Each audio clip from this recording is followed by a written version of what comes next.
Slowdowns and setbacks. Hey, Sharon Horne-Ellstrom here, but you can call me Pajama Grandma. Day 436 of my documenting my journey of transitioning from the offline brick and mortar corporate world to the online world of business. And I recently started watching my 3-year-old granddaughter. And I thought, okay, well, I watched her when I was running an Italian food manufacturing business. And, that worked out. That was pretty awesome. That was pretty easy. And I could do that. So I thought, wow, no problem doing an online business and hanging out with a 3-year-old will be doable, will be easy. And it has been, I'm going to admit it right now, right here, a whole lot more challenging than I thought. And I didn't underestimate the challenge. Maybe I underestimated how amazing and fun and energetic and smart 3-year-olds are.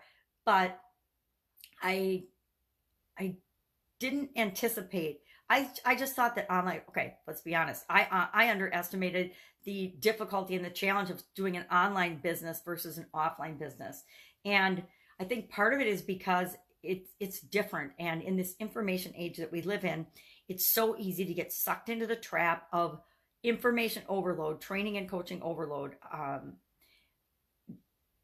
rabbit hole. I call it rabbit hole overload because there's so many rabbit holes that you can go down. Now, you can in the real business world, but when you're dealing with physical, tangible things, I think that for some reason, for my brain, the path always seemed clearer. Now, this is interesting because I'm a person that loved chemistry but hated physics because I couldn't wrap my head around physics, which is the physical things, the things that work in the world, right? So that doesn't really make sense, but it seemed just the opposite to me as I've approached businesses. The physical world of businesses seemed easy and I could figure that out, and each step kind of laid itself out for me in a really real way. Whereas online, I fell prey to what a lot of other people fall prey to. Number one, the false beliefs of thinking I needed to follow other people's paths. And then if I just found the right person to follow, it would all be laid out and so easy for me. Now, I should have known this isn't true because I followed some amazing people for a long time and didn't necessarily achieve the same things that they have, both in the offline world and the online world. And it wasn't until I made my own path and created my own path in the offline world, in the physical world, that I actually got the level of success that I wanted.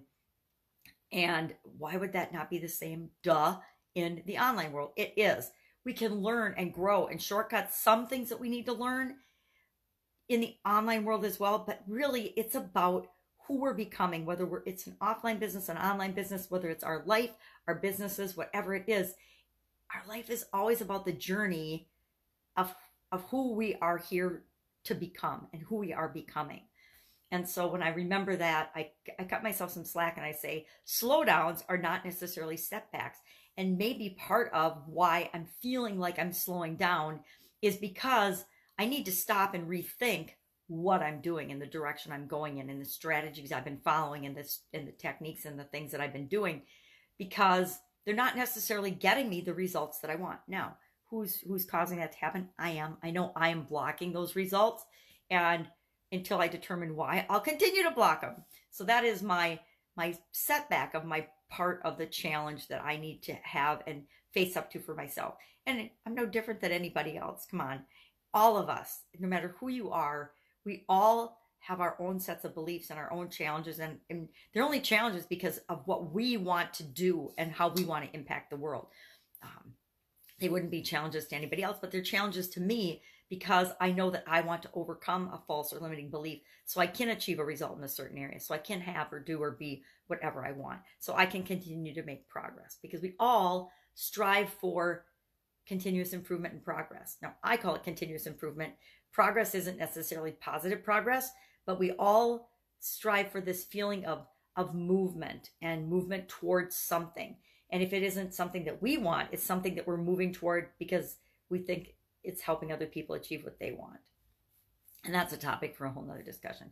So I have to, number one, change my belief that slowdowns are setbacks, because they aren't always setbacks. Sometimes if I believe that everything really happens for a reason in its own right time, slowing down is intentional. And it's usually for me to look at something that I'm not noticing. It's usually for me to see something that I don't want to see, but that I need to see in order to overcome an obstacle or a roadblock that is in my way. So, what are you working on today? What have you got going? I am quickly creating some content before the 3-year-old shows up because I know if I get it done before she comes, I'll actually get it done. Because some days these days, grandma's actually tired at the end of the day when she goes home.